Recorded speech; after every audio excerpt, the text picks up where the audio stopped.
Bem, alguns amigos meus colaboraram para esse vídeo aqui e para alguns outros. E se você quiser ver eu respondendo mais perguntas, já tem algumas perguntas separadas para o nosso especial de 500 inscritos? Eu acho que o especial de 500 inscritos, o de 300 inscritos, eu pensei em fazer no de 300 inscritos, mas o 300 inscritos eu acho que eu vou deixar para fazer um compilado com alguns testemunhos meus para vocês conhecerem. Então eu vou contar algumas histórias, algumas experiências que eu vivi com Deus e tal, para edificar, né, vocês aí, para vocês conhecerem um pouco de mim e também das minhas experiências com Deus. Então vamos lá, e se você quiser mais vídeos, você já sabe, se inscreve, compartilha para a gente chegar aos 500 inscritos respondendo mais perguntas. Mas além desse vídeo, também vou gravar um outro respondendo uma outra pergunta. Já algumas outras perguntas mais específicas assim que eu deixei pra gente botar nesse vídeo especial. Mas a pergunta de hoje é essa aí do título, que é: por que Salomão teve 1000 mulheres e eu só posso ter uma? Cara, essa é uma pergunta que eu achei engraçado, né? Tipo, mas não engraçado, assim, é meio complicado de explicar o meu engraçado, mas é basicamente no sentido de, tipo, cara, eu achei bem legal ele perguntar isso, porque é uma pergunta honesta. E talvez para um não cristão seja uma coisa verdadeiramente que a pessoa se pergunta, né? Tipo, cara, eu ouvi falar que Salomão teve mais de 700, né, mulheres, esposas, concubina, e aí o cara foi rico e sei lá o que. E aí por que que ele teve um monte de mulher e eu só posso ter uma? E poderia ter ido além, né? Ele podia ter falado, mas Abraão também teve mais de uma. Muitos, né, do Antigo Testamento, muitos pais da fé tiveram mais do que uma mulher. Então, a gente tem muitos exemplos disso, né? Aí, então ele poderia ter falado muitos outros exemplos, né? Por que que eu só posso ter uma, mas eles tiveram mais de uma? Aí, tipo, eu vou deixar alguns pontos, né, para os teólogos explicarem com mais profundidade em questão de, tipo, a história e tal. Tem gente que usa, né, um pouco da história para explicar o contexto e tal, sei lá o que, sei lá o que, sei lá o que. Tem toda uma explicação, mas eu não vou me adentrar nessas partes, digamos assim, mais espinhosas. Eu vou ir por uma parte um pouco mais do cerne da questão, que é o que? Deus criou homem e mulher. No princípio, né, o próprio Jesus vai dizer, ele fala sobre isso, né, que idealmente foi criado um padrão. Existe um padrão e Jesus vai dizer isso nos evangelhos. Você pode ver os evangelhos e você vai ver sobre isso. Que o padrão sempre foi um homem, uma mulher. E os dois se completam. Não precisa de 3 mulheres para o homem se completar. E da mesma forma, né, o oposto não acontece, né? É que naquela época era mais difícil o contexto cultural de existir essa situação contrária, né? De mais de um homem, né, dividindo a mesma mulher. Mas a gente usa essa questão para explicar um pouco isso aqui também, né? Enfim. E toda a questão da moralidade e tal é muito forte na Bíblia, né? Você vai ter o padrão bíblico de relacionamento, de proximidade e tudo. Pra você ter noção, no meu vídeo sobre relacionamento eu cito um pouco sobre isso, né? Mas que a prostituição, ela não é só a mulher ou o homem se deitar com o outro, né? Antes do casamento, né? Que também é fornicação e tal. É considerado prostituição outras coisas. Outras coisas que são reservadas para a intimidade já são consideradas prostituição por Deus. Tanto é que na hora que ele vai advertir, alertar algumas cidades, seus povos e tal, ele dá exemplo, né, de analogias utilizando a figura feminina, justamente porque existe essa analogia, né, desde o Antigo Testamento, que Deus faz entre ele como um marido e a igreja, o seu povo, como uma noiva. Então você percebe ter essa questão, né? E muitas vezes no livro de Oséias, por exemplo, a gente vê esse exemplo, onde que Oséias, coitado, é um cara que eu quero apertar a mão e abraçar. E, cara, é um dos livros meus favoritos, mas também é um dos livros mais doídos, porque eu considero traição uma coisa muito cruel, sabe? Pra mim é uma das maiores crueldades que um ser humano é capaz de fazer com outro.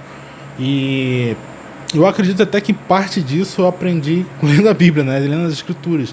Que você consegue entender um pouco do coração de Deus e como que ele enxerga isso, né? Deus, ele diz muito claro, né, que ele abomina o divórcio. Então, cara, na Bíblia são poucas as coisas que Deus diz que abomina.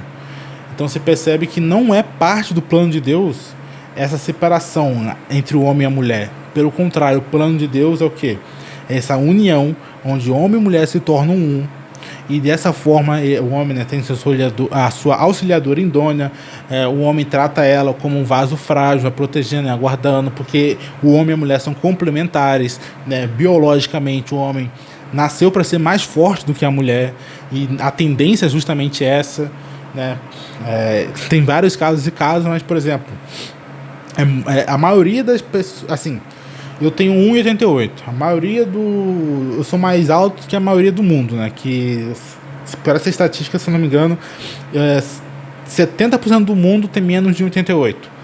Aí você percebe, aí dessa estatística, nesses 30%, quantos vocês acham que são mulheres? A maioria? Não, é a minoria da minoria. Então você percebe que existe já essa diferença de altura e, por natureza, né, a pessoa alta ela tem uma facilidade estrutural, né, de adquirir mais forças também. O corpo, né, o masculino é também de uma forma diferente, né, tem a construção mais bruta, né? Porque o cara tem esse preparo para um combate, né? O homem consegue ter esse preparo de lutar contra as coisas, né? Justamente, né? Tem todo o contexto, né? De que o homem caçava, o homem fazia trabalho braçal e tal. Naquela época, antigamente, a mulher não conseguia, né? Porque era tudo muito bruto, né? Então, ela cuidava de coisas mais delicadas, digamos assim, coisas mais menos pesadas, né? Então ela podia ajudar, auxiliar em outras coisas e tal, mas assim, vocês têm noção suficiente para entender o que eu estou dizendo. Então, né, mas a mulher administrava, né? A gente tem um exemplo de Provérbios 31, né? Onde que a mulher administrava, cuidava das coisas, etc, costurava, coisas que não exigiam um trabalho braçal, né? Porque o homem naturalmente acaba sendo mais forte. Só que então existia toda essa questão, né? O homem complementa a mulher e tal. E é isso. Só que por que o Salomão teve 1000 mulheres no lugar de um? Jesus vai dizer que esse não era o padrão, né? O padrão é um homem e a mulher, e eles juntos representam e glorificam a Deus. Eles se complementam, como eu estava explicando. Cada um, o homem e a mulher, eles são naturalmente diferentes, e é para ser, porque eles se complementam mesmo. E não tem porquê nessa questão. Eu dei um exemplo muito supérfluo, né? Mas vocês entenderam. Que é justamente para já fixar essa ideia de que naturalmente existe essa diferença e você tem que aceitar, não tem para onde você correr. E aí existem outras diferenças, né? Que o pessoal vai falar e tal, enfim. E a gente consegue conceber e notar, né, na sociedade e tal. Mas o foco aqui não é esse. O foco aqui, né, é a nossa pergunta aqui. Por que Salomão teve 1000 mulheres e a gente, né, só tem uma? A gente só pode ter uma. Porque esse é o propósito de Deus, que foi criado justamente, né, para se complementar ao outro, né? Essa união, os dois se tornam um. Não é 5 se tornam um, é 2 se tornam um. E através disso você ama, porque das formas de expressar o caráter de Deus através do matrimônio é através da fidelidade, através desse amor. Então, você ter relacionamentos extraconjugais, ter mais de uma mulher, esse tipo de coisa, você está desvirtuando aquilo que foi feito para ser santo, né? As escrituras vai dizendo, né, que é para a gente preservar santo o leito conjugal, porque é uma coisa muito importante, muito séria. E a gente está falando disso, né? Justamente a pessoa que me perguntou é um amigo meu, e outros amigos também fariam essa pergunta. Amigos que às vezes vão em festas e tal, e nas festas, naturalmente, até mesmo entre eles, talvez eles competem, né, e se acham com base em quem que conseguiu mais garotas, ou conseguiu a garota mais bonita, esse tipo de coisa, né, que para um cristão não faz sentido. E a gente percebe que as escrituras nos concedem sabedoria, né? E a gente pode ver o livro de Salomão, o livro de Provérbios, né, e o livro de Eclesiastes, que grande parte escrito por Salomão, né, acredita-se, que existe aquele que é conhecido como o tolo. E quando você lê Provérbios, você não vai querer ser o tolo. E o tolo tem esse comportamento, né? Ele se deixa enganar pela mulher que tem a lábia lá, mas você sabe muito bem que o caminho que ela vai te levar é para desgraça, né? Que aqui é justamente ele fala também desse contexto de infidelidade e tal da mulher. E todas essas questões, né, e também da infidelidade do homem, né, mas você percebe que Salomão ele teve 1.000 mulheres, né? Ele teve muitas mulheres. Só que 1.000 mulheres não tem o valor de uma mulher correta. 1.000 mulheres não tem o mesmo valor de que a pessoa certa, de que a pessoa com quem você vai casar e ter um relacionamento que vai glorificar a Deus. Você vai poder viver essa expressão do evangelho no seu relacionamento e pregar através do seu casamento o evangelho diariamente, justamente expressando, né, os atributos de Deus, da comunicação, do amor, da fidelidade, da lealdade e do serviço. Então você consegue perceber que só nessa questão você já está desvirtuando da aparência de Deus, digamos assim, né, dessa representação de Deus. E você sabe que o homem foi criado em imagem e semelhança de Deus. O papel do homem é refletir, é representar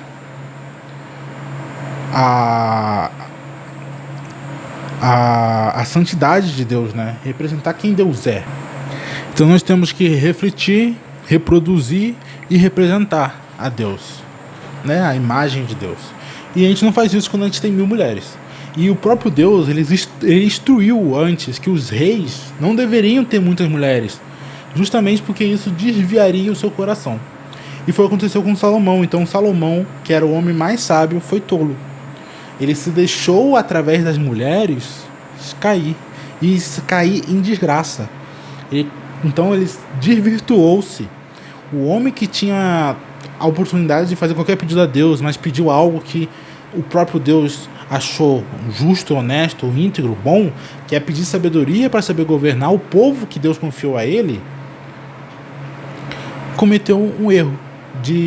Muitas vezes, né, por questões políticas, né, porque o cara tinha 1.000 mulheres, né, é meio complicado dele até mesmo conhecer elas, né, de ver elas, né, 1.000 mulheres é muita pessoa, né, 1.000 pessoas por dia, assim, você conhecer, você falar e tal, é uma coisa meio trabalhosa, né, eu não sei como é que era essa logística dele, não, mas a gente pode entender que existia também essa questão política, mas o próprio Deus também tinha falado que não era para ficar fazendo aliança com os vizinhos, porque os vizinhos eram povos meio duvidosos, que faziam coisas duvidosas.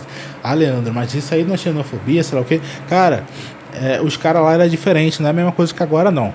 Os caras lá, eles pegavam os bebês deles, eles cozinhavam, entendeu? Botavam no fogo, assim, porque queriam dinheiro. Então,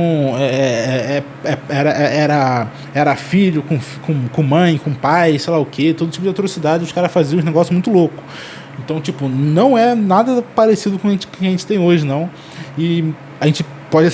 e os historiadores dizem que a gente tem que ser grato que muitos daqueles povos não se perpetuavam, porque suas práticas eram práticas horrendas, que iam prejudicar de uma forma devastadora a sociedade. Mas enfim, aí você já consegue entender então que o Salomão, ele não podia ter 1.000 mulheres. Ele teve 1.000 mulheres, mas desobedecendo a Deus. Então, se você quiser seguir o exemplo da desobediência, você pode seguir esse exemplo. Agora, se você quiser seguir o exemplo da sabedoria, você segue o exemplo de quando ele estava ensinando a você não ser o tolo. Aí você não é o tolo. Então, recomendo você ler Provérbios, porque isso vai te trazer mais clareza a respeito de quem que é o tolo aqui na questão e tal. Eu sempre fico brincando e tal. E a gente, então, consegue ter esse discernimento, esse entendimento, né? Que justamente Salomão teve 1.000 mulheres. Nenhuma dessas 1.000 mulheres equivale a uma mulher de Deus que você vai achar, e que juntos vocês vão poder ter um casamento que glorifica a Deus. E o Salomão, ele chegou a essa conclusão em Eclesiastes, porque ele depois, né, ele vai lá e fala, né, que tudo é vaidade. Ele acumulou toda a riqueza, um monte de mulher, todas essas coisas, ele percebeu que tudo isso é vão, é como fumaça. Fumaça parece que tem uma forma, mas se você tentar pegar a fumaça, ela escapa pelas suas mãos. E assim é a vida sem Deus, a vida sem sentido. Todas essas coisas são como fumaça. Você parece que você tem, que você vai tirar um proveito e ser feliz com isso, mas elas escapam de sua mão quando você confia em agarrá-las, quando você se prende a elas. Então você percebe que o próprio Salomão vai refletir sobre isso, vai falar que o que vale, né, na vida, né, é temer a Deus, é conhecer a Deus e é se deleitar com a mulher da sua juventude, né, ser usufruir do fruto dos seus trabalhos ao lado da sua família e da mulher que você ama. Comer comida boa, e vai dizer que isso é uma das formas de se comemorar também, de aproveitar. Então você entende que a reflexão não é nem só sobre muitas mulheres, mas até mesmo sobre, de uma forma cega, buscar até mesmo uma riqueza exacerbada sem um propósito, porque um dia você vai partir. E até nas escrituras tem um trecho que fala sobre isso, né? O cara conseguiu acumular um celeiro imenso, aí falou, bom, agora que eu vou acumular esse celeiro todo, eu vou deixar quietinho lá e agora eu vou viver minha vida. Só que aí Deus, né, vai lá e fala, chama ele de tolo, porque essa noite ele vai recolher o espírito dele. Então o cara acumulou tudo aquilo e não tinha família, não tinha filho, não tinha ninguém para usufruir. E aí tudo aquilo que ele conquistou vai simplesmente ser jogado fora, vai ser desperdiçado. Então a gente percebe que Deus, ele valoriza muito o casamento, essa família. E no Brasil a gente tem um entendimento de família um pouco equivocado. Família a gente entende como todo mundo, tipo parente. No inglês, né, tem a diferença, né, de relativos, né, relatives and family.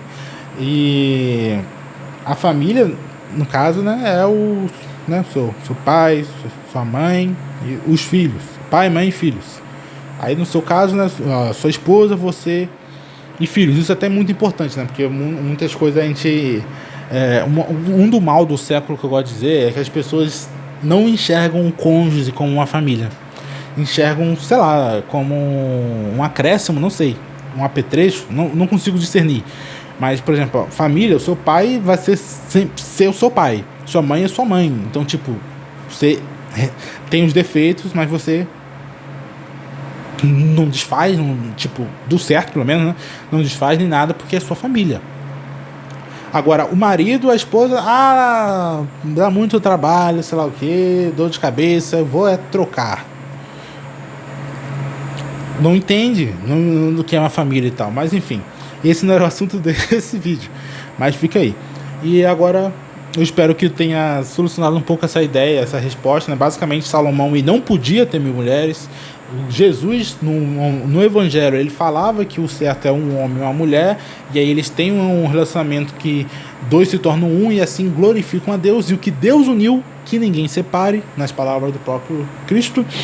E o casamento é usado como analogia por Deus muitas vezes para se referir à igreja e a Cristo, né? E a esse relacionamento. Então é uma coisa muito séria, e que uma das formas de você expressar e glorificar a Deus justamente através, né, dessa comunicação, do amor, do carinho e